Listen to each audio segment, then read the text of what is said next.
বিশ্বের অন্যতম গুরুত্বপূর্ণ নৌপথ হরমুজ প্রণালীতে অচলাবস্থা তৈরি হওয়ার ফলে বর্তমানে 105টিরও বেশি ট্যাঙ্কারে প্রায় 2400 জন নাবিক গভীর সমুদ্রে আটকে থাকার খবর পাওয়া গেছে।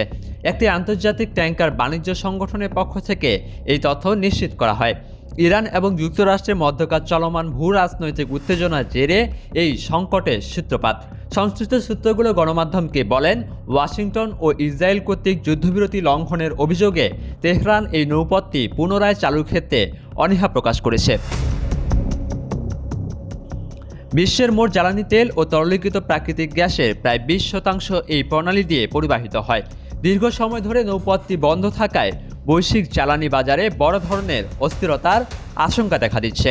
একটি আন্তর্জাতিক গণমাধ্যমের আলোচনায় সংশ্লিষ্ট সংগঠনের ব্যবস্থাপনা পরিচালক উল্লেখ করেন, ইরানের উপকূলীয় এলাকায় দীর্ঘ সময় আটকে থাকায় জাহাজগুলোতে থাকা নাবিকদের মধ্যে তীব্র উদ্বেগ ও মানসিক চাপ পরিলক্ষিত। খাদ্য, বিশুদ্ধ পানিসহ জীবন ধারণের মৌলিক সরবরাহে ঘাটতি এবং আবর্জনা ব্যবস্থাপনার মতো সংকটে নাবিকরা ক্লান্ত ও বিধ্বস্ত অবস্থায় দিন পার করছেন। যুদ্ধবিরতির আলোচনা চললেও এই অঞ্চলে নৌপথে সংঘাত ও পাল্টাপাল্টি পদক্ষেপ থামেনি।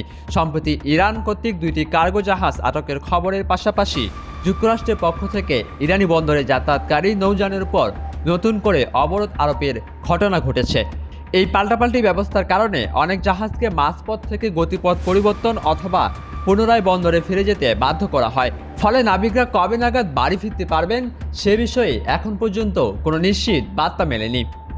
মাহমুদ বিন মারুফ, আন্তর্জাতিক ডেস্ক, ডেইলি সকালবেলা।